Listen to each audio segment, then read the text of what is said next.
And we are live, ladies and gentlemen. Welcome back to the stream.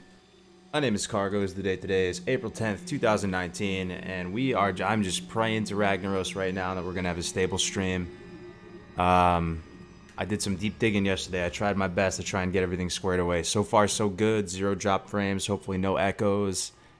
Hoping RNG's on my side today. For those of you who were here yesterday, I just want to start off by, apologizing again for such a messed up stream. It's dealing with the new hardware and some of these issues, man. There's no real rhyme or reason to it. Like right after the stream yesterday, I hopped on a dummy account and I started streaming. I streamed for like an hour and there's no issues, man. It was just driving me nuts. Hey, Dockin, what's up, dude? What's up, everybody? Thank you for the host, Evil Hawk. Appreciate it, my man. Appreciate it. Yeah, man, I'm sorry, guys. I was really hoping, I had high hopes for yesterday's stream. I was hoping to turn it into a video and get a lot of people in here. So today, we're going to try and pick up the pieces, sort of continue where we left off, but also we might backtrack a little bit because I still do hope to turn this into some sort of video. So we may cover the classes we covered again yesterday. Maybe we'll do it towards the end or something, so we can start with some fresh content. But yeah, let me know, guys, if it's scuffed. Let me know if my voice is too low, music's too loud, or low quality stream here. Welcome, guys. Welcome. We're gonna let it just fill a little bit more. How's everyone doing today? You guys doing all right? I'm feeling a little bit off today. I don't know, a little bit off. You guys ever have those days? Feel a little off, but it's all good. It's all love because I'm hanging out with the classic fam today. Hanging out with the classic community. Nothing's better than that. Here's me right up. Russell's in the house. What's up, man? Staying busy, gotta look for a new guild. Ours officially stopped raids yesterday. Oh, interesting, Dockin. Really? Why is that? Helmet stream today? Yeah, I got the lid on. One of those days, man. Just opened a fresh one, brother. Let's chat this whack game. Right on, dude. Right on. What are you drinking, man? Having a beer with you before I go to work. XTLRR, thank you. Another thing I kind of figured out, guys, for those of you who've watched the stream for a while, I'm like, God, I just feel like an idiot sometimes, bouncing back and forth between Twitch and YouTube chat, trying to keep up with everything. I found a way to have all the chats consolidated, so I'm hoping to do a better job at staying on top of the chat. But again, forgive me if I mess it up. Definitely feeling off today, but I love that you're on. I can listen to this in the background while getting some artwork done. Right on, Tim Walsh, man. You an artist? Kind of art. Missed the stream yesterday. See, you didn't miss much, man. You didn't miss much. It was a clown fiesta. Just put it that way. It was a clown fiesta. It disconnected like 7 times. God, dude, it was so frustrating, man. It really was. But it's all good. So far, so good, man. Really, so far, so good. I'm hoping this is the one. This is the one where we kill it. Why the rehaul? That's a good question. Why the rehaul? Well, for a couple different reasons. For one, the guides have been out for 6 months or so. The class leveling guides. They're V2. So V1, my first versions of my class leveling guides were unfortunately copyright striked, but it could have been a good thing because it kind of like pushed me to, when life gives you lemons, make lemonade, that type of thing. Like I was faced with a situation where do I just, kind of give up, or do, we approach it from a different angle? And right after the V1 class leveling guides went down, I started thinking of ways of how do I cover this kind of content but not show in-game footage. So then pivoted and went for the whole PowerPoint format type thing, and I think it's for the best. I think it's a good medium to transmit information to people. So that's where the V2 one spawned. But the V2 guides came out a while ago, and that's the nature of video guides. It's, it's not rocket science, but the second you put something out, it's kind of obsolete. It's kind of messed up. You put your foot in your mouth, you say something stupid. You can always do better, and I still am very much a student of the game, so I've learned a lot over the past 6 months. I've been introduced to a lot of really good people who are really into leveling. These class leveling guides have just sparked so much conversation, so many new relationships. Also, the idea that they've been cloud-based, posted up in these little PowerPoints, you guys were able to provide really valuable feedback to these guides. Like, if I missed one little thing, there would be 10 of you who would point it out and make a comment, and that was really good. So stuff like with regard to weapon progression, ability progression, little talents here and there, people had some really good feedback on. We also had the demo.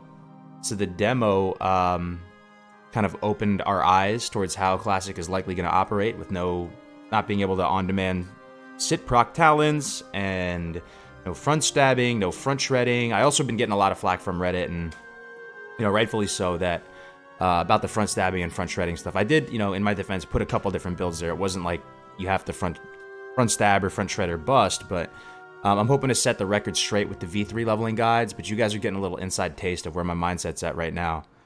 But welcome everybody tuning in. Even Joanna was streaming the other day. Oh, really? Was he streaming, he was streaming like the old guide footage though, right? Like the old 1 to 60 run? Hey guys, hey everybody. Welcome Twitch fam. Evil Hawk, Brooks. Yo, please put your vids up from the live stream, bro. You don't want to watch that, dude. Simon, it was a clown fiesta, man. It was a clown fiesta. We're hoping to do a better job today, though. So we may cover some of the stuff we covered yesterday. If you guys can kind of bear with me here. If you don't mind, by the way, not to shill too hard here, but if you don't mind, if you could drop a like on the stream, that would help a little bit. Promote it. I don't think a notification went out. Sometimes it's a little bit hit or miss with the notification system on YouTube. That would be a solid. But yeah, we're gonna get started here just in a moment.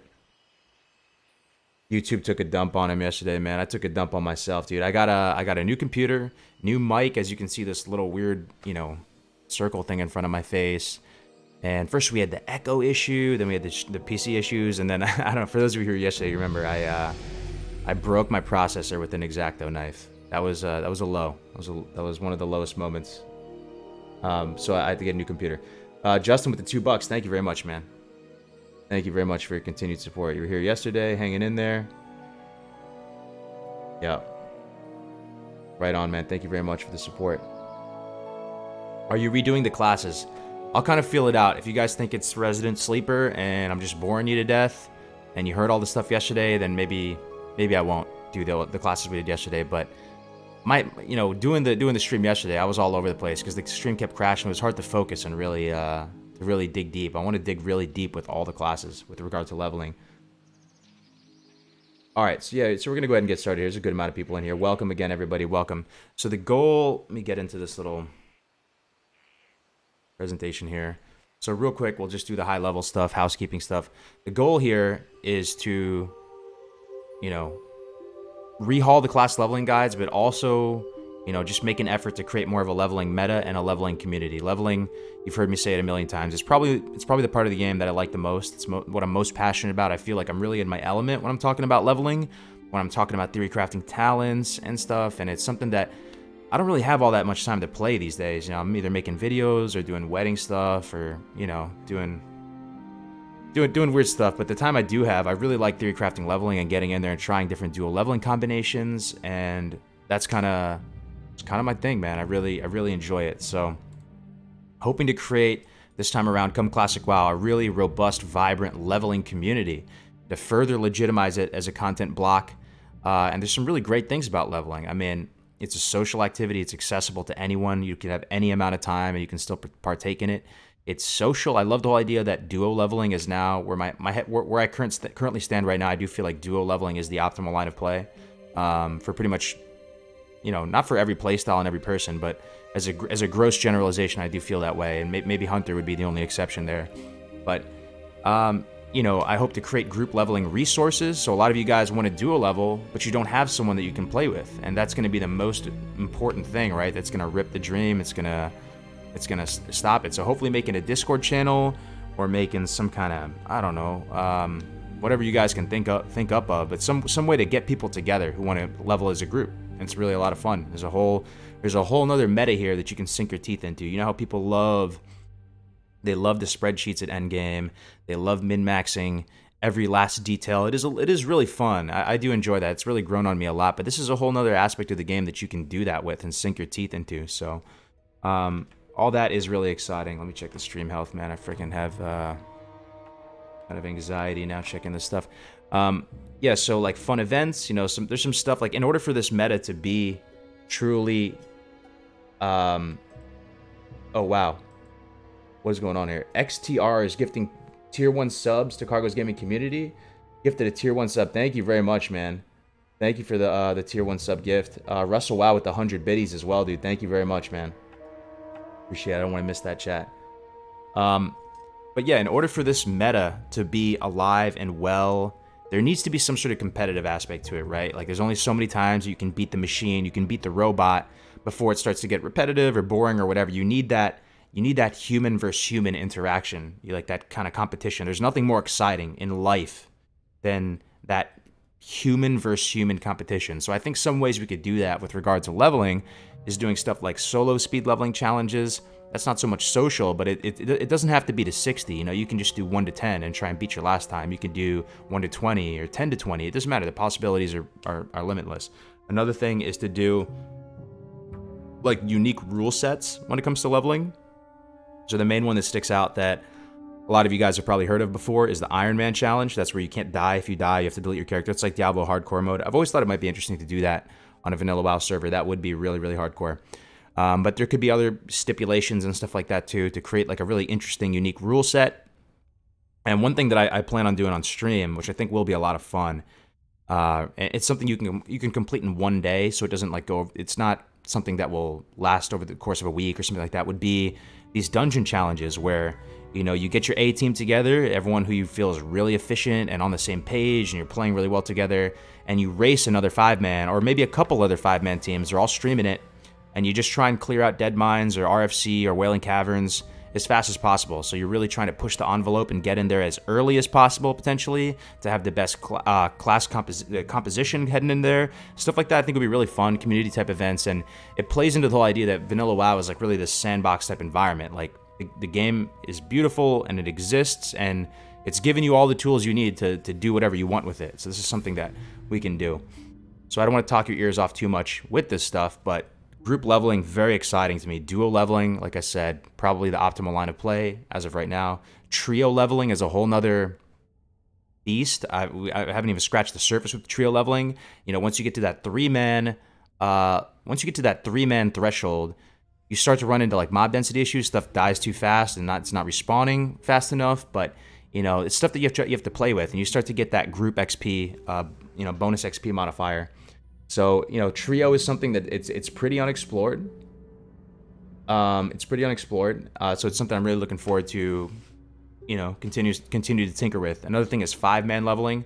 So this is something that I have seen be pretty successful on some of these private servers where you'll group up with 5 people. Usually on launch, there's certain advantages to grouping up with 5 people. Maybe doing exploration leveling and then grinding elites or AoE grinding stuff. So in a 5-man capacity, that's a whole nother meta, right? So each one of these different like leveling brackets, duo, trio, quad, 5-man leveling is a whole nother meta, and you could potentially design your talent, your talent trees differently, your play style differently. And this is the thing you have to think about. So there's 9 classes in the game, right? There's 3 specs for each class, and there's like a bajillion different, ways you can acquire those talent points across all 3 specs. You don't have to stay in one spec. You can splash into each tree. And in addition to whatever talent points you do invest and the order of operation which you invest them, you can also play the class very differently, right? So you can play a shaman, for example, so very many ways. You can go very much like an enhanced build where you're going one-hand dagger with a shield and you put Wind Fury on it and you're not really into the Earthbind kiting. Or you can go elemental and you can cast max rank lightning bolts and chain lightnings when you get clear casting and really go for that, and then drink. Or you can do this fishing method that we talked about yesterday on stream. There's like so many ways to play the classes solo, also in duo. It's really, really exciting. So let me stop here for a second and see if anyone has anything. If you guys want me to shut up. Will you create your own guild? I sort of. So I'm not like creating it. I'm not going to be a GM. Maybe I'll be an officer. I'm not sure. But we're collaborating with some other content creators that you guys might have heard of. Defcamp Melderon. A lot of people that I've met over the past weeks and months. Grace for Days, and I think Dawkins going to be on the same server. He'll have a different guild. A lot of us are kind of coming together and making some kind of guild together. I think I'm going to stay on kind of the more casual front because I do want to do cool community events like this, and I don't know if I'm going to have the I don't know if it's going to be for me to raid 6-7 days a week or 5-6 days a week. I'd like to maybe raid 2-3 times a week and then do more fun stuff like this. They'll continue to do weekly shows and really be kind of the community arm for the guild. So to get people applying, to just keep the server feeling fun and exciting and fresh and have that sense of community there. That's what I'm going to kind of focus most of my efforts towards. So the V3 class leveling demos, V3 class leveling guide. Someone asked why. Again, BlizzCon demo came out, changed the game, was an eye-opener. Learned a lot over the past 6 months, and also going to add a lot of new features that were not available in the V2 class leveling guide. So ability progression, very lightly touched on that stuff in the V2 guides. So in V3, I want to list out all the relevant abilities, show when you can obtain them, and which ones I would recommend picking up and why potentially. Maybe not the why so much; that would take up a lot of space, but. Improved weapon progression, so you guys had some really valuable thoughts. I made some mistakes with the V2 ones, listing, you know, weapons that weren't of a certain class or whatever, so improving upon the weapon progression further. As you guys know, weapon progression is a, it's not down, right? Let me see. Yeah, no, zero drop frames. Damn, dude, I have like a little mini heart attack every time someone says that. Servers with streamers are awful. Tell me your server, I'll avoid it. I don't blame you, dude. Yeah, there's definitely, you know, pros and cons for sure. I don't hold it against you feeling that way at all. So yeah, improved weapon progression.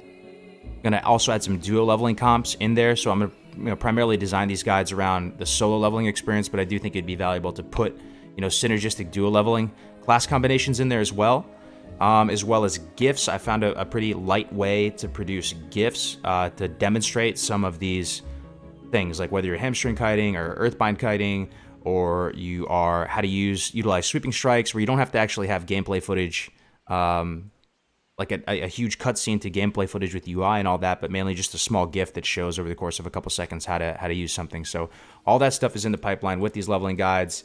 We talked about some of these advanced leveling tips yesterday. We can maybe get into it later if you guys are interested. Dual leveling, got some cool slides here. But yeah, we're going to get into it. So I want to start with Warlock again because you guys raised some really good points with Warlock. So I was going through it, and I want to pull up the talents right now and show you kind of what I was working with this morning. Just give me 1 second.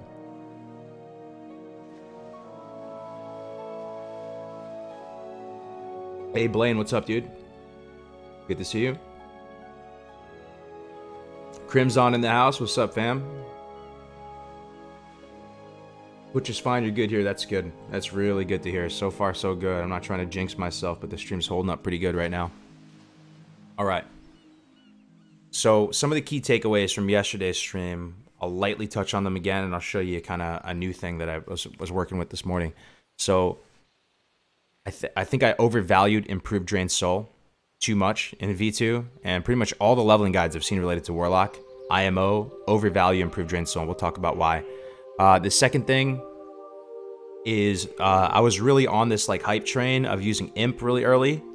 So like even in the 10 to 15 bracket, using Imp over Voidwalker, and really just managing, you know, using that same triangle trapping method to, you know, strip aggro away from the Imp, kind of utilizing it as a tank still. It does have like some really crazy regen to it. And it's okay. It's all right. Like if you didn't have a wand, it seemed like Imp had a slight edge over Voidwalker, but overall it does seem like Voidwalker is the play. The Imp is fragile as well, so there's a much, it's much more likely something bad could happen, or Imp could die, then you could be in a real bad situation. But in a dual leveling environment, Imps are fantastic. So that was one thing. Siphon Life, I definitely undervalued that during the V2 leveling guides. I definitely overvalued Nightfall. And we're gonna get into talents now. So one of you guys, I wish I was able to remember who, said that what is this talent called? Let me go to it. All right, here we go. Hopefully you can see this stuff all right. We're gonna go to Warlock, reset. So this talent down here, Shadow Mastery, increases the damage dealt or life drained by your shadow spells by 10% at max rank when 5 points are invested into it. So we weren't quite sure, Navik and I, how this. Big shout out to Navik, by the way. Pretty much, he's the reason why, freaking any of the content we make is halfway decent. But Shadow Mastery. So we weren't exactly sure how this operated. So it seems like some of these tooltips, man, in vanilla are kind of vague, and you don't know exactly, you know, what they mean. And some of them have like weird caveats and effects that can't just be described in the tooltip. So this seems really good. Now that we've thought it through a little bit, because one thing that I missed, or we missed the first time around, is that this Shadow Mastery will also improve life tap. So we'll increase the damage your life tap will deal to you, and also increase how much mana you're going to get back from it. So life tap is like the lifeblood ability of Warlock. The fact that you can dot that life tap and just convert mana into health whenever you want, with no consequence really, because it's off. You know, using life tap doesn't stop your spirit-based mana regeneration.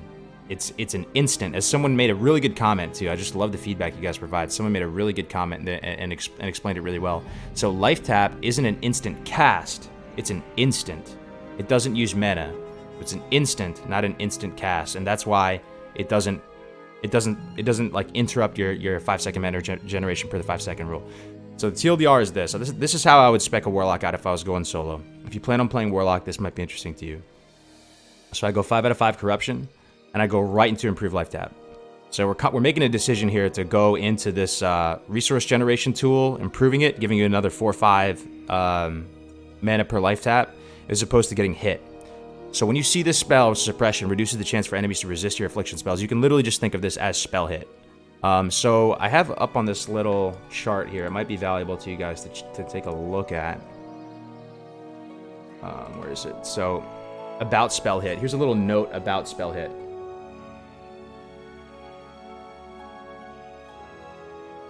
Hey, what's up, Dakota Dark Iron homie? That's right, man. That's right. We're gonna cover SL. Yeah, we can talk about any questions you guys have too. Feel free to like completely just interrupt me and ask whatever you want. This is your stream, not mine.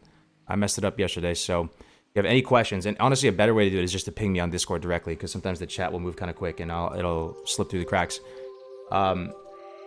Real quick though, just as a lighthearted point, what server did you guys play on back during OG Vanilla? I'm curious. So I thought it was really cool that when I asked this question before, there's quite a few people that played on the server I played on. You know, I played on Dark Iron, I played on Skull Crusher. First character I ever made was on Illyria randomly, which was a normal realm. But I mainly spent my time on Skull Crusher and Dark Iron. This is a little lighthearted interjection here.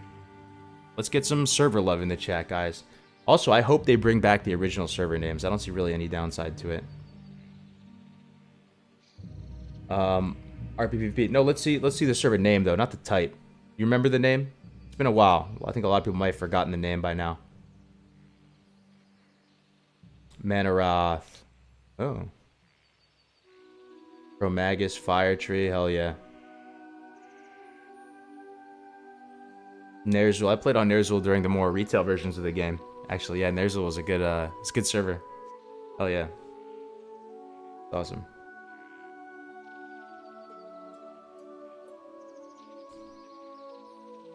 Tychondrius. Tyke has got a big reputation too. That's a big reputation server. Well, cool. Yeah, thanks for sharing that, guys. So anyway, this is just a little slide on spell hit. It's something to keep in mind, just a useful little nugget as you level if you're going to be playing a class that that uses spells. So you guys know this is fundamental stuff. This might be too rudimentary for a lot of you, but this might be a benefit to some people. So as a spellcaster, you're always going to have a 1% chance to miss with your spells. It's just like a mechanic that's baked into the game. You can never reach 100% spell hit.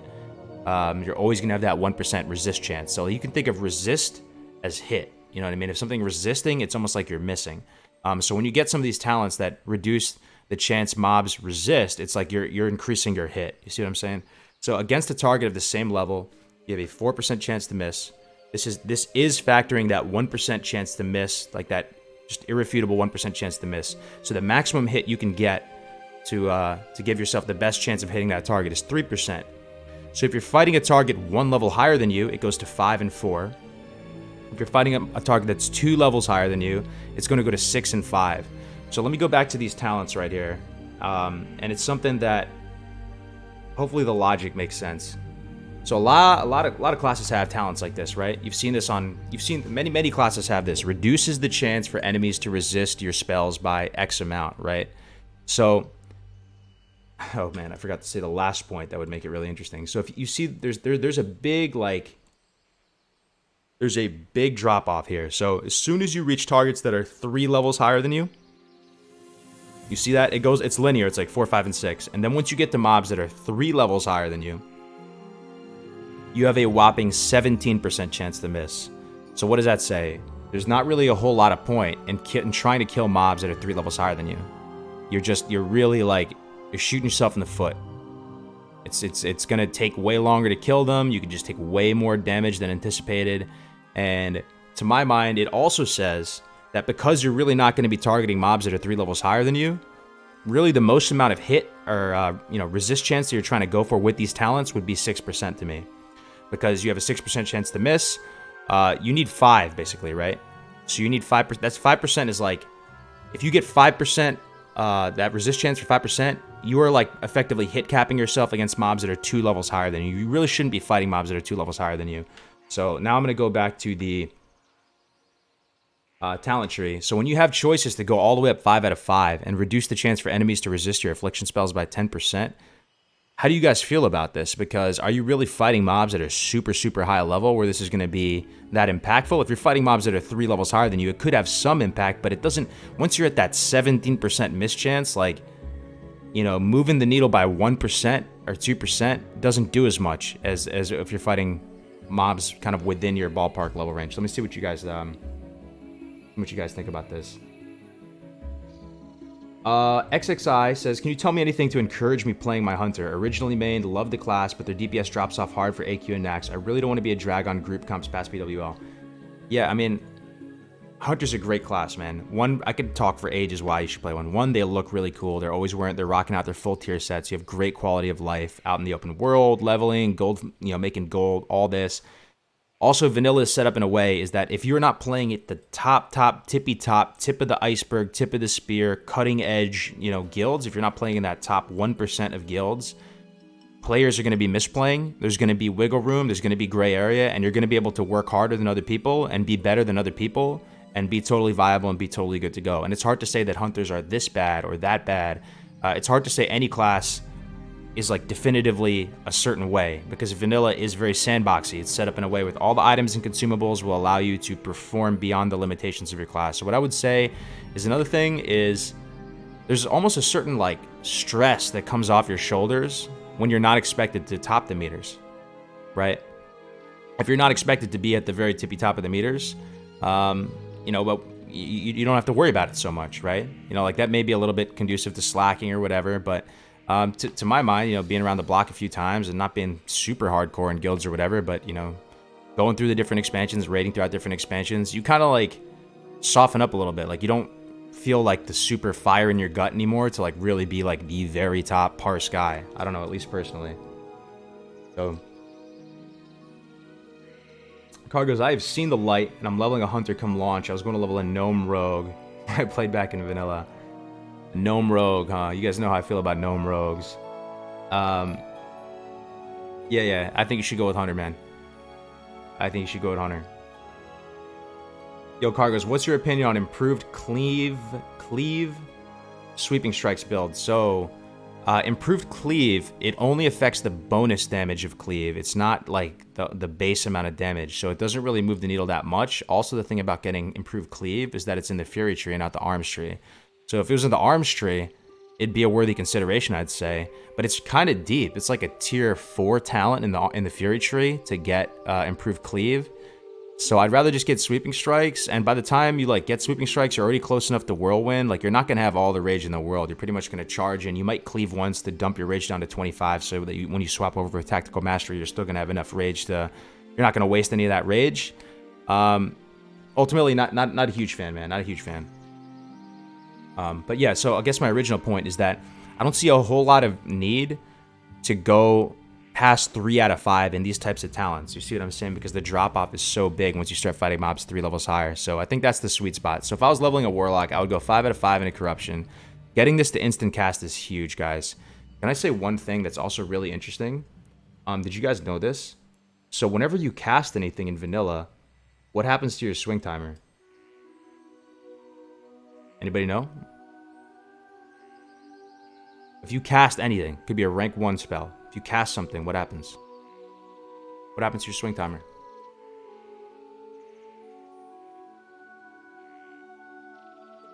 So I've heard conflicting news on the sit macro for warrior leveling.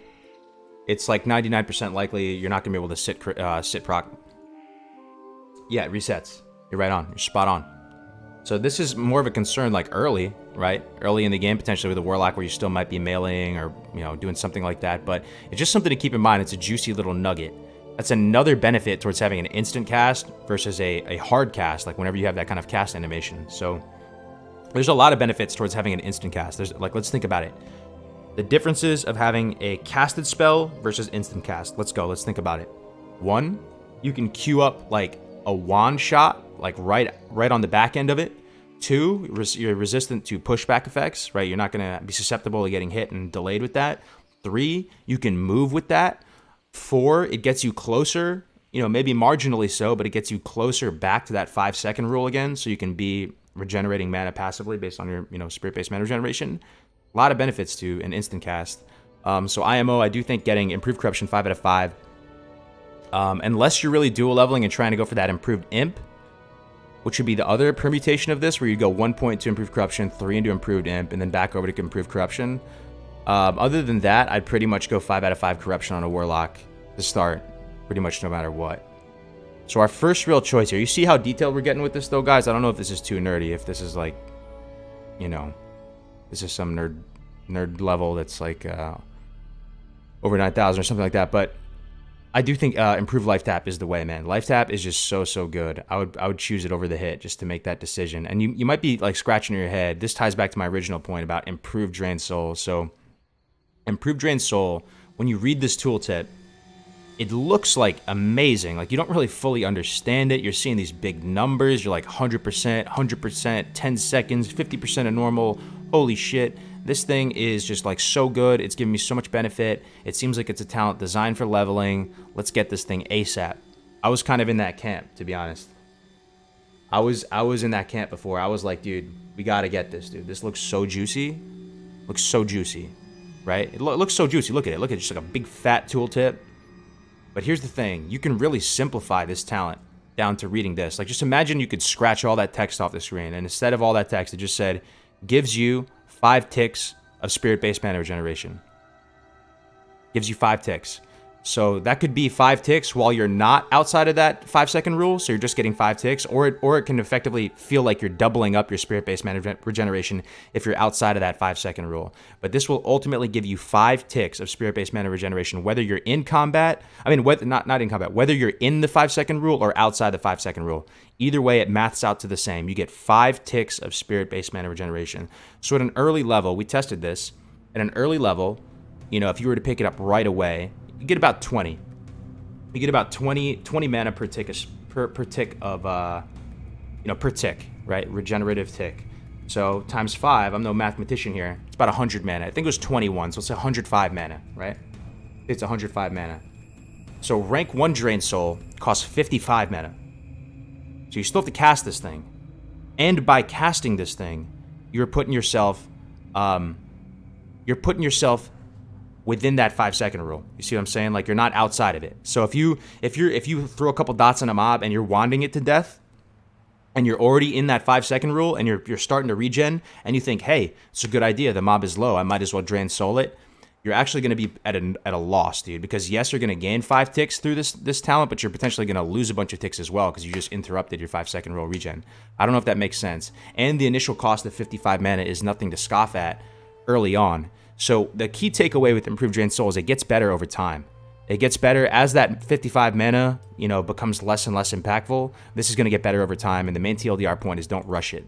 Don't get it right off the bat. Improved Life Tap is so good because it's going to give you resources whenever you want. You don't have to think about it, man. Like you just Life Tap whenever you want because it doesn't. There's no implications with regard to the 5-second rule. You just Life Tap whenever you're near full health. Just freaking Life Tap, man. Just get more mana. So it's so good. I'm going on and on about 2 talent points in the tier 2 tree. This is the majesty of vanilla here.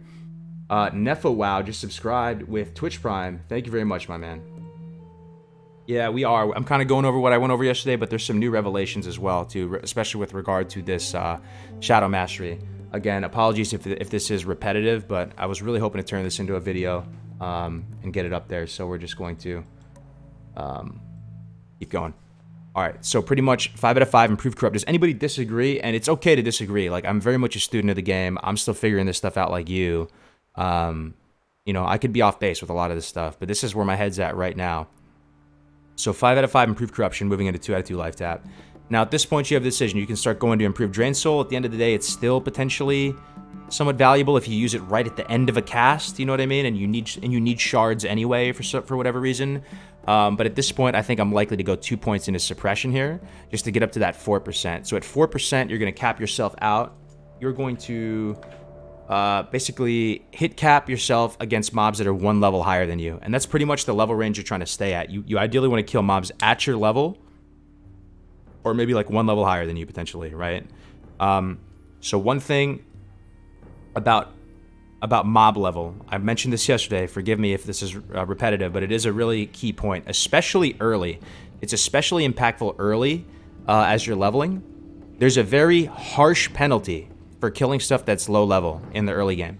So let's say you're level 3 and you're in the starting zone and you opt to kill a level 1 boar over a level 2 or a level 3 boar, right? I'm in Northshire Abbey, I'm killing boars. I decide to kill a level 1 boar instead of a level 3 boar. There's a massive difference there. You're getting a massive penalty to the amount of XP you're going to get from that. So I did have a spreadsheet that Navic made for it. I don't want to get into the exact numbers, but this is just like a conceptual thing to keep in mind. That penalty will soften over time. So as you get into like later stages, 40s, 50s and stuff, that penalty for killing stuff that's like lower level than you will soften and it won't be as big of a deal. And like you'll find yourself maybe at like 58 or something, you can kill stuff that's 52, 53 and not have much penalty, and it might math out to be more efficient that way. But especially in the early game, you want to be killing stuff that's about your level or maybe 1 level higher than you. All right. Locust, subscribe with Twitch Prime, dude. Thank you very much, man. Sorry, what did you say about the resist talent? So what I'm saying about the resist talents is that pretty much I don't see a whole lot of reason to go past 3 eventually on this, because at 3 you're capping yourself out against targets that are 2 levels higher than you. Are you really going to be fighting mobs that are over 2 levels higher than you?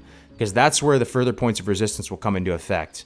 And you really shouldn't be. Like, you could potentially pull something and it could have some sort of impact, but that steep drop off to 17% resist, like having 1% or 2%, you know, hit in that situation isn't going to be as impactful as these early ranks. So pretty much, yeah, I go 5 into corruption, 2 into improved life tap, and then 2 into suppression to hit cap myself against mobs that are 1 level higher. Now at this point, you're at a crossroads. So at this point, you're at a crossroads. So what I would say is, like, if I were leveling personally right now, I'm not a good warlock player. I'm an okay warlock player, but I'm not some like pro warlock. So what I would do personally is I would actually go into demonology and start picking up this improved voidwalker, because I think this really moves the needle a lot. Like, if you're a pro warlock, you're not tormenting every global. Your pet is susceptible to the 5-second rule as well, just like you are.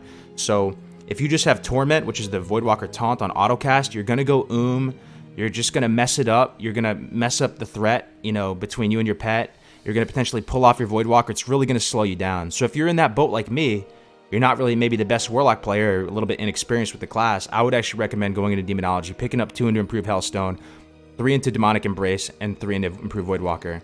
So I was going back and forth on this as well. So we were thinking about, you know, at first I was like, dude, let's go 5 out of 5 demonic stamina, man. Like, I mean, demonic embrace, you know.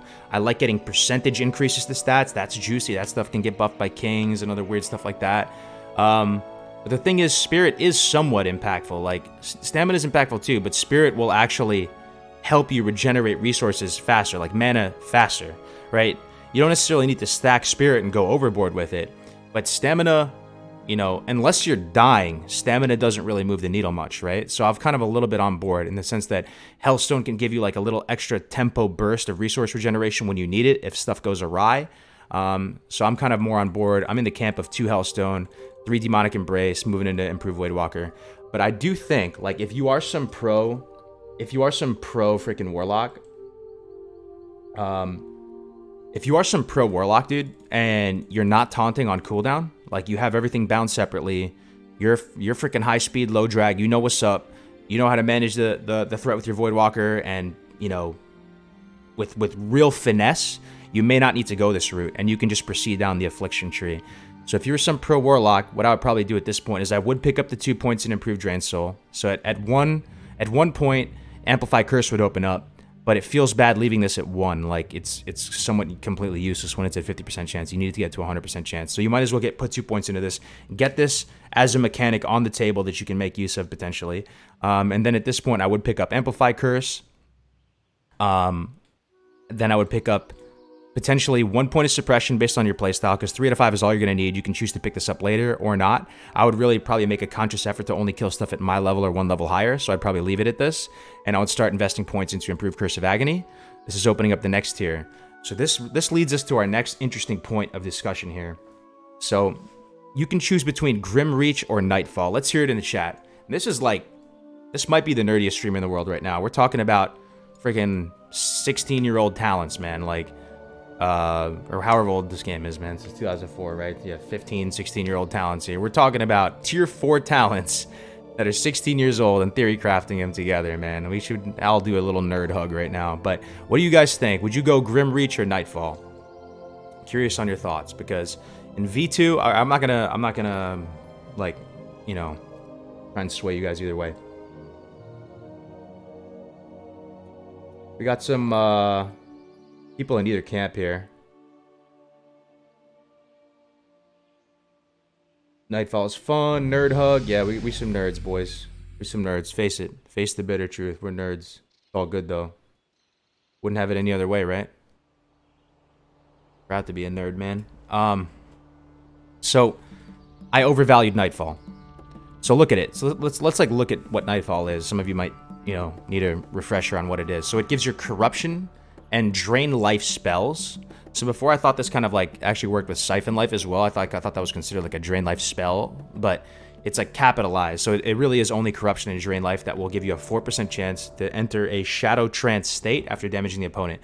Now it's not bad. I mean, you're applying corruption to like every target, right? But the thing is it's not free. The Shadow Bolt's not free, so it's going to interrupt your 5-second rule. The second thing is it like sometimes procs at weird and inopportune times, and it doesn't have like the longest duration to it, so you end up using it like a finisher when you potentially don't even need to use it as a finisher, though. Like, it was something I thought was going to move the needle a lot, but it ended up just messing up the flow of your resource regeneration and expenditure. Now, Nightfall, I will say, is a fantastic talent in PvP. If you find yourself in a sticky spot and you're 1v1ing someone, the fact you can just fling a freaking max rank Shadow Bolt at them instantly is the nuts. This is the absolute nuts. So what I would say is if you were like middle of the pack, or let's say you're not, for whatever reason, maybe you're duo leveling a little bit slower, PvP is an issue, PvP is a concern, then absolutely, I would definitely go with the Nightfall first. I mean, it's really going to move the needle a lot in PvP, and you can just opt to not use it in you know, as you're killing stuff on a mob-to-mob basis, because if you don't want to mess up your regen. But let's say you are ahead of the pack, you're super try-hard, high-speed, low-drag, doing your thing, head of the pack, you know, cranking, classics out, man, you're just poop-socking it, good to go. I'd go Grim Reach, man, because you want to just get that multi-target, that mob juggling. That's the concept that Warlocks, that's like the phrase they use, the phraseology. Mob juggling is like when you multi-dot multiple targets and you're kind of juggling them. You're like finessing them around, fearing them, AoE taunting them with your Voidwalker. I think Grim Reach is going to move the needle more on a mob-to-mob basis, allowing you to pull 20%. So it's 30 yards, right? So 20% of 30 is 6. So you're moving it from a 30-yard range to a 36-yard range. See what you guys think of it. An amazing term. Yeah, it's personal preference. That's the great thing about vanilla, though. I mean, a lot of this stuff is personal preference, man. Like, there's no definitive right or wrong. It's however your playstyle is, you know? So, I don't know. I think for different situations, you know, you might want to choose differently, but I like Grim Reach a lot, personally. If I was ahead of the pack, if I was stuck in a PvP-type environment, that's still very much a concern, I would go Nightfall. So at this point, what do we do, man? The goal is to get down to Siphon Life. Siphon Life is something I really undervalued, so let's get there first. We'll go 2 out of 2 Nightfall. We need a couple more points, right? So actually, even before Nightfall, to be honest, I would put the last point into Suppression. So I'd go 3 out of 5 Suppression, then I would go 2 out of 2 Nightfall. This is going to open up the next tier. Then you pick up Siphon Life. So Siphon Life is something I really undervalued a lot. So you read this thing, and you look at the DPME of it, you look at the DPS of it, and it's hard to understand, like, the implications of Siphon Life. Like, it is an instant cast, it costs seemingly a lot, and it doesn't do that much DPS, and it's a long damage over time. Like, it lasts for a while. But here's the thing about Siphon Life, man.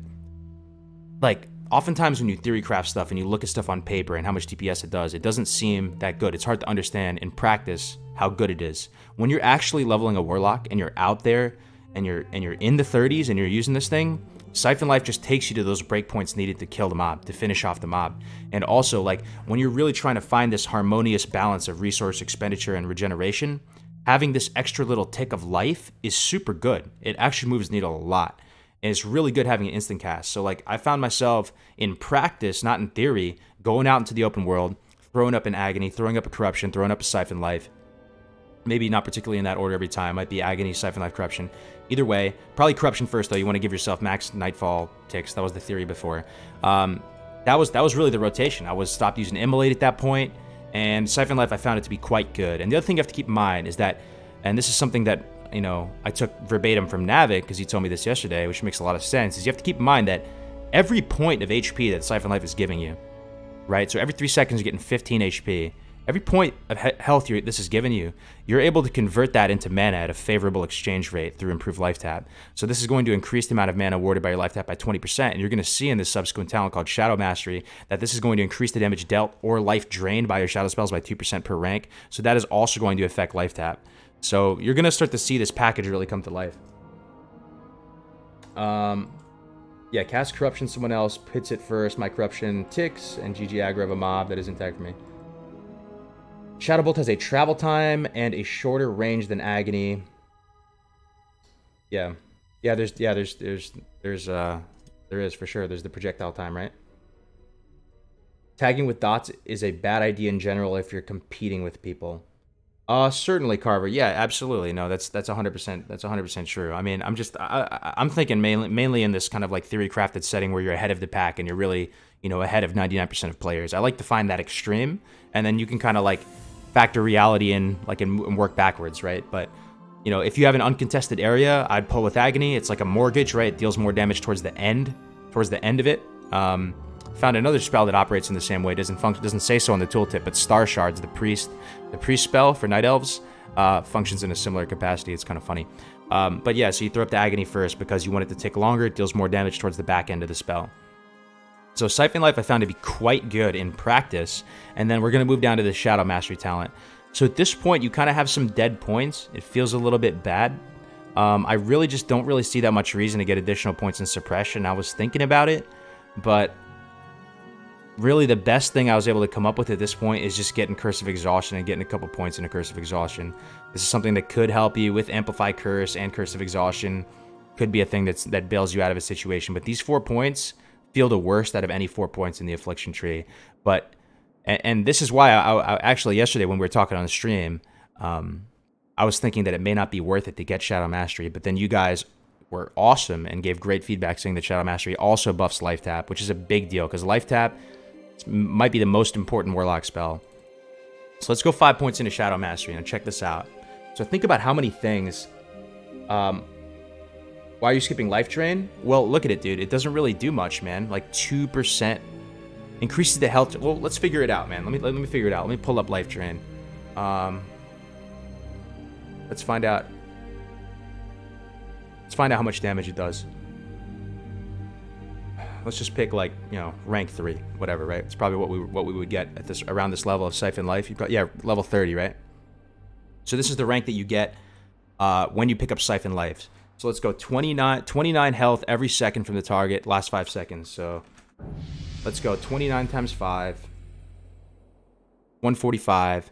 And if you were to put 5 points into this talent, 5 points, you're going to increase the health drained by your drained life spell by 10%, right? So 145 plus 14.5. So that's 159.5. So you're getting like 14.5 more damage. Is that correct? I mean, that seems insane. I mean, you are dealing that damage and getting that as health as well. So you can kind of double dip in that sense. But it doesn't seem worth 5 points to get this marginal 2% increase. All right.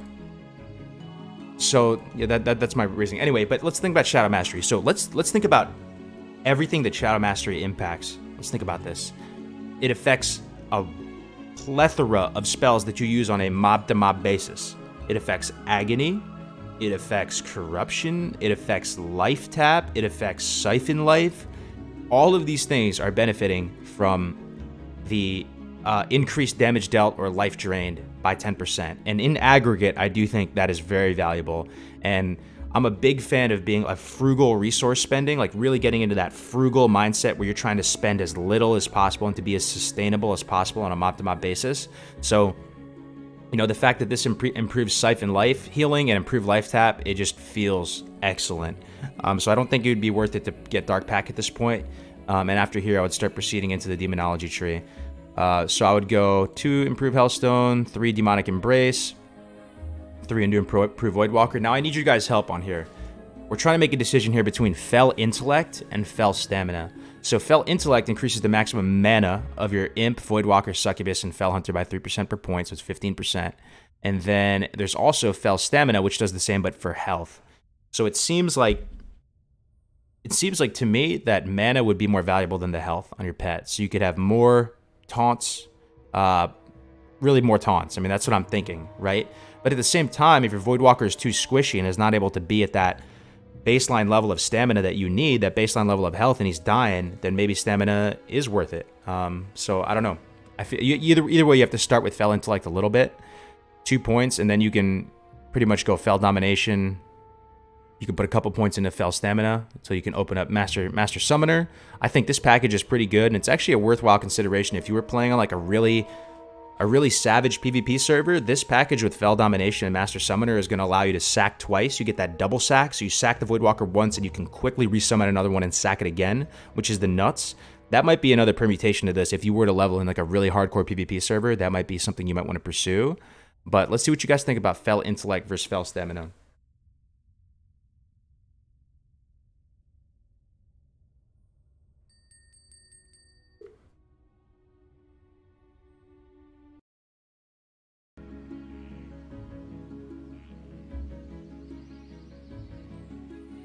Hey, what's up, Adrian? What's up, man?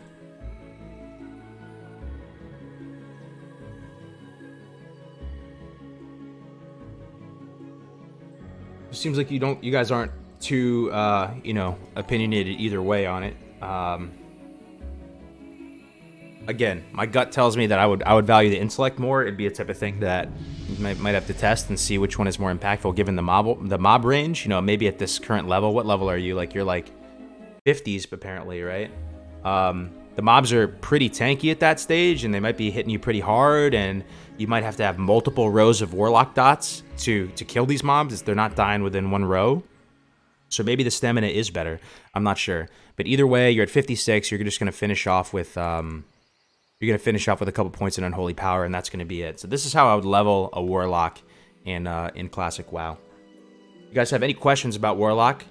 Speak now or forever hold your peace, and we'll move on to the next class. Toxic, do you love me? Kargoz, do you love me? Yes, Toxic. I am in love with you, dude. How to beat a lock as a hunter? Oh, you don't, man. You just run away. I mean, the problem with Voidwalker isn't the stamina, it's the intellect and the aggro, so improve Voidwalker and Fell Int. Yep. Alright, well, I mean, Warlocks are phenomenal in duo leveling. I've been talking about this for weeks, right? If I'm going to play Warlock in Classic, I'm going to for sure duo level. I'm probably going to duo level with the Druid, and since I'll be Horde, but Warlocks are just incredible duo leveling powerhouses. So much utility. You can spec it out differently. So this whole spec, you can do it differently. That's the crazy thing about duo leveling. Like, you change that aspect of the leveling experience, and then you can go a radically different build that's complementary to another classes, which is just really, really cool to me. 1 point left. I mean, you're going to hit 60 next points. It doesn't really matter. You're going to respec anyway, right?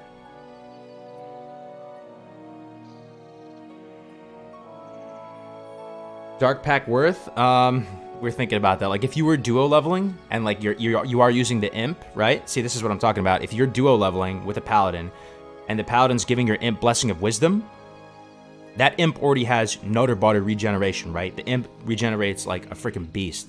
You might want to consider getting Dark Pact and getting sucking some of that mana out of the Imp like a battery, right? But if you were solo leveling, I wouldn't recommend it. All right. So, man, that was deep. Was that deep, chat? Did we go deep enough? I feel like that was deep, dude. We're gonna go to the next class now. Alright, we'll let you guys choose, man. Let you guys choose what class. I feel like I'm talking too much, man. We gotta make it a two-way thing. I'll do a little straw poll. What class you guys want to do? Which class next? But Hunter, Warrior, Shaman, Mage, Paladin, Priest. I'm missing Rogue. 4, 5, 6, 7.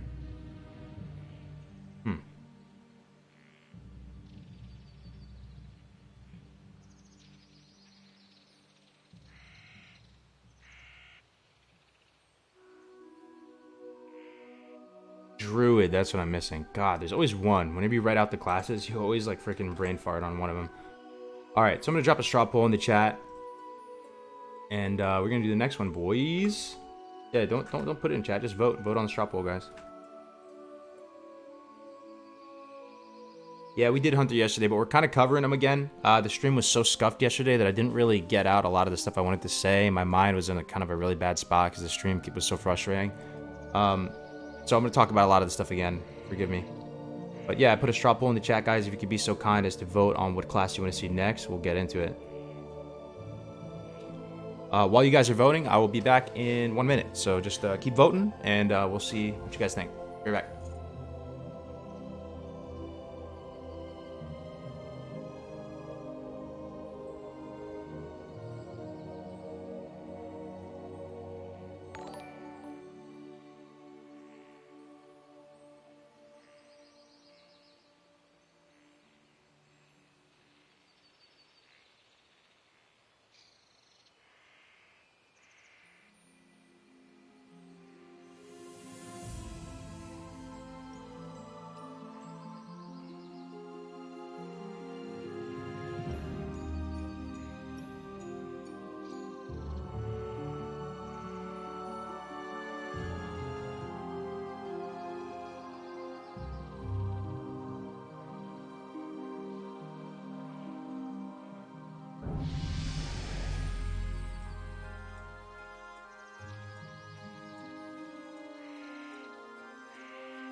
Alright, we back, boys. They, I don't know if you guys like energy drinks. They're probably pretty bad for you. But they got this new flavor of Monsters. 0 calories. It's like kind of an apple flavor. It's kind of nice. Wake me up. I'm a little tired today. Straw poll got botted. What? Let me see.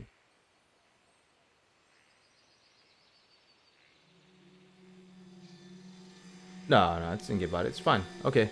It's close, though. Let's try and get to, like, 45. Whatever class gets to 45 first, we'll do that one next. It's real close, man. Druid and Mage are tied. Yeah, you can make a difference. Your vote can make a difference, man. Trying to get to 45. Mage is at 40. Keep voting, keep voting.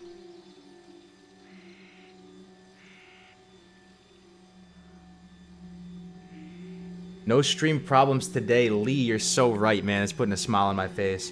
Oh, pardon the hat hair. I don't have much hair to speak of, but, got a little hat hair. I've been wearing a hat all day. But yes, no stream problems, dude. Thank Ragnaros, dude. Ragnaros blessed me today, dude. No freaking echo, right? No echo either, guys. That's hype, dude. That's freaking hype. Maybe we're getting a little bit of a good fortune here. Mage 45. Oh, yeah, you're right, dude.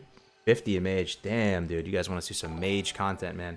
Unfortunately, not too much has changed. I mean, there's some stuff that's changed, but yeah, we'll do mage then. We didn't do it yesterday anyway.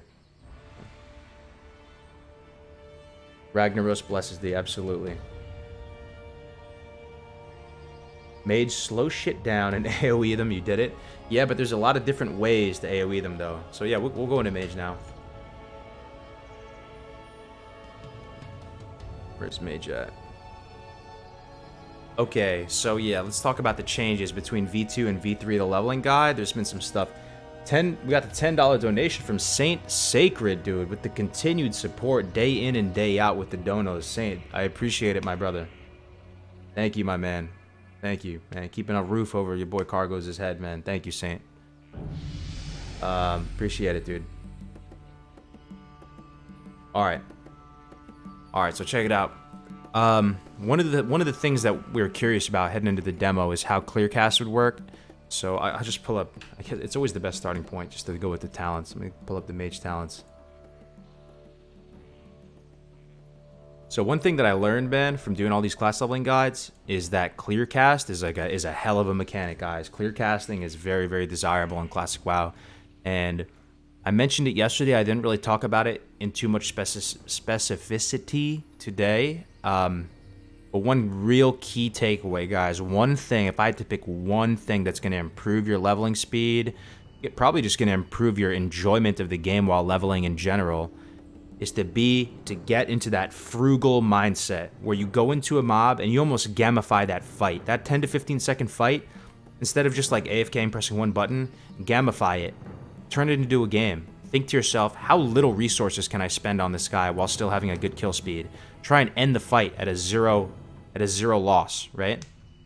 But like I said yesterday, on the same note, if you're just finishing a huge quest arc in a zone and you're gonna Hearth next, right? You're gonna Hearthstone, or you're gonna go back to the town and turn in the quests, then just shit out all your mana, dump all of it, spend all of it in a big burst, because you're gonna be losing out on that value anyway. So just being resource minded is very, very key. So this is what I'm talking about here. Arcane concentration. It's the mage form of clear casting. So let me go down to it.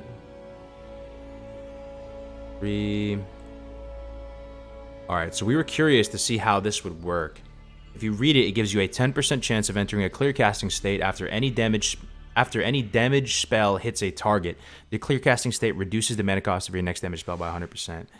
So talking to North and thinking about what the play would be for Classic, people were torn, thinking, you know, if you were to Arcane Explosion 10 mobs, would you have a 10% chance of getting clear casting for every mob hit? Or would it give you a 10% chance to just on the single cast? So it does function in the way where you have a 10% chance per cast. It's not per target hit. So that does change some things around a little bit. So instead of going to this Arcane Concentration build and AoE grinding with Arcane Explosion and Nova and doing it that way, you're pretty much going to go for a more standard Frost spec. So in the 10 to 20 bracket as a mage, I still like it a lot. I mean, honestly, I don't know. I'm a little bit on the fence of it. I'm curious what you guys think. But in the 10 to 20 bracket, you can choose to go improved arcane missiles potentially. You're not gonna be fully hit capped though. That's the other thing. So you will get some resists, but you can pretty much avoid interruption casting arcane missiles. And it's a fun playstyle. You may cast a frostbolt or something, and then the mob is closing into melee range, and you can arcane missile it to death. Do I think it's the most optimal line of play? Probably not. And one of the key factors why is that channeled spells. What's one disadvantage of let me ask you guys a question. What's the disadvantage from a resource management perspective of a channeled spell? Oh man, we got some more donations, man. Evil Hawk with the 200 mage life, man. Thank you for the biddies. And already with the tier 1 sub, my man. Thank you very much. No, so the main thing I'm going for, maybe I didn't explain it too well, is your spirit-based mana regeneration per the 5-second rule. It doesn't start counting towards that again until after the channel finishes, right? It is a factor, man. I mean, like when you calculate DPME, right? And you know, how long is arcane missile? Let me see. What is it? 3 seconds? Let's see. Pretty sure it's 3 seconds. Arcane missile. Yeah, it's 3 seconds, right? So you get ticks every 2 seconds. So you're missing like a tick and a half of spirit-based mana regeneration potentially, because it's not going to start that clock again until after the channel finishes. So you have to kind of like factor that into the cost of the spell. So you are getting some pushback resistance, which is legit. But if you have an early wand, like the early wands are really super nutty. Like it changes pretty much for every caster class. Anyone who can use a wand, their rotation is going to change if you have a wand. So I'd probably just rather wand instead, potentially. And that's one thing to consider. So something that's like an instant cast, like Fire Blast. This is one. Okay, okay, I remembered some stuff that's kind of juicy to talk about. So when you look at Fire Blast, from a strictly DPME standpoint. I'll pull it up. DPME, by the way, is damage per mana efficiency. So Fire Blast, we'll look at like, you know, like rank 2 or something. So 75 mana for 57 to 72 fire damage. So it almost looks like on a surface level you're getting less than a 1-to-1. I mean, you are getting less than 1-to-1 mana per damage, right? So you might be a little bit underwhelmed by Fire Blast and its mana efficiency. But the sick thing about Fire Blast, 1, you can time it off the back of a casted spell. 2, it's instant. So as soon as you use it, you're closer to that 5-second rule, right? If you were to cast a Frostbolt, if you were to cast an Arcane Missiles, that's 3 seconds, man, that you're not getting. So, like, when you factor in the cost savings from the 5-second rule mana regeneration, Fire Blast actually is quite efficient. It was something I was using quite a lot when we were doing Duo Mage recently, especially in the 1-to-10 grind.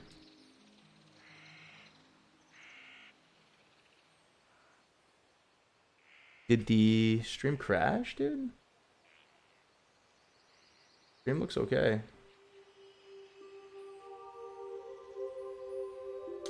We're good on Twitch. Good on YouTube, right? Refresh. Huh. God, okay. I am freaking had a heart attack there. I think it's fine. I think it's fine. Sorry. It said, like, it gave me some weird message over here. Okay, good. Appreciate it, guys. So, yeah, when you factor in the cost savings from Fire Blast, of it being an instant cast, it actually makes it quite an efficient spell to use. And I really underestimated Mage's ability to level from 1 to 10.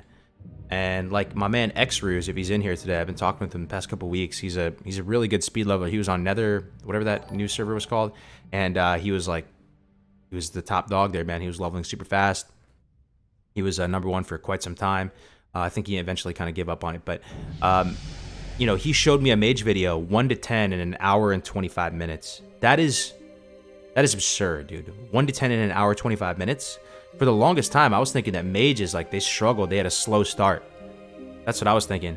But now I'm sort of the opinion that Mages are just sick, man. Like, Mages are lit, dude. Like, especially if you're Duo Mage leveling, dude. Duo Mage leveling, we did it the other day.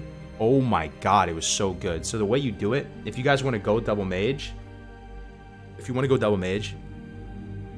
is the way you'd want to do it, pretty much. You want to buy, like, in the early game, you want to buy a staff. You want to go, like, the early weapons, the vendor weapons are good, right? You guys probably know this by now.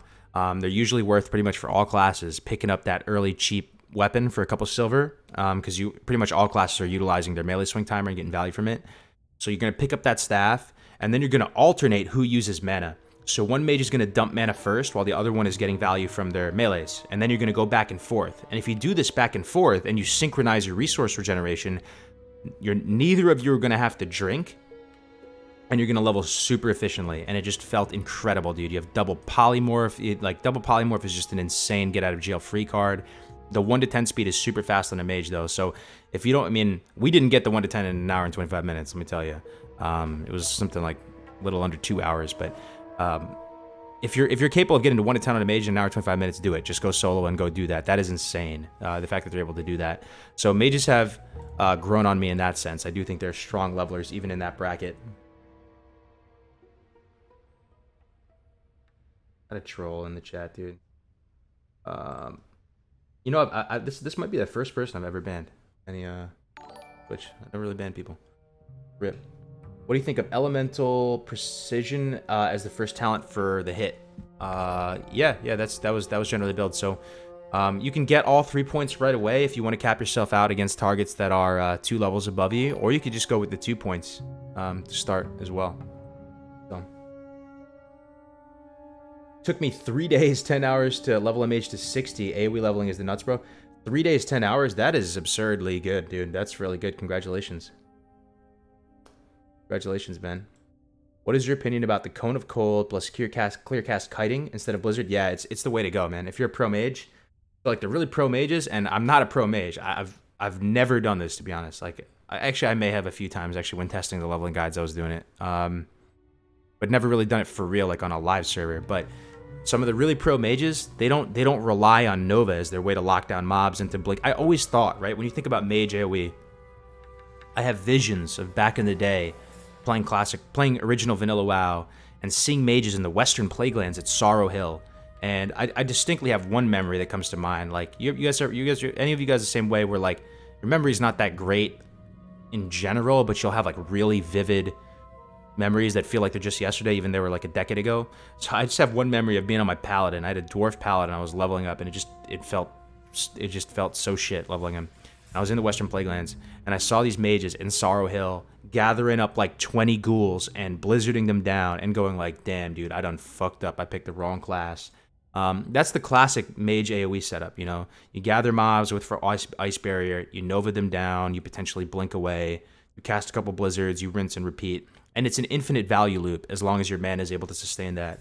But the way you really stretch your mana out further and get more mana efficient, which is your main pain point in terms of efficiency, is by downranking your spells, kiting them. You're able to control mobs indefinitely with rank 1 Cone of Cold just by spamming Cone of Cold if you're really on point with your positioning. And then if you get an unlucky resist or something like that, you can use Nova as a backup instead of the main one. So if you really want to stretch your mana as a mage and go the distance, and this is how mages solo Crocs and ZG, this is just like a kind of core tenet of mage AoE grinding. You downrank spells, you fish for this clear casting using rank 1 Arcane Explosion, rank 1 Cone of Cold, and then once you get that ding, you know, noise, then you use max rank abilities. So it's something to keep in mind. Don't use rank 1 Cone of Cold. Why is that, Infra? Isn't it cheaper? Or are you saying that the slow isn't effective enough? It's good that Infra's in the house, man. Nope. That's wrong, dude. Wrong info alert. He's saying the 5-second rule begins right after you spend mana on Arcane Missiles. It's not true, man. Not true, dude. Think about it. If you're casting Hellfire, right? If you're casting Hellfire, are you going to start regenerating mana while casting Hellfire? That's the extreme example right there. Think about it. You're casting Hellfire, right? You see your mana ticking back up as you're casting Hellfire? You only rank 1 Arcane Explosion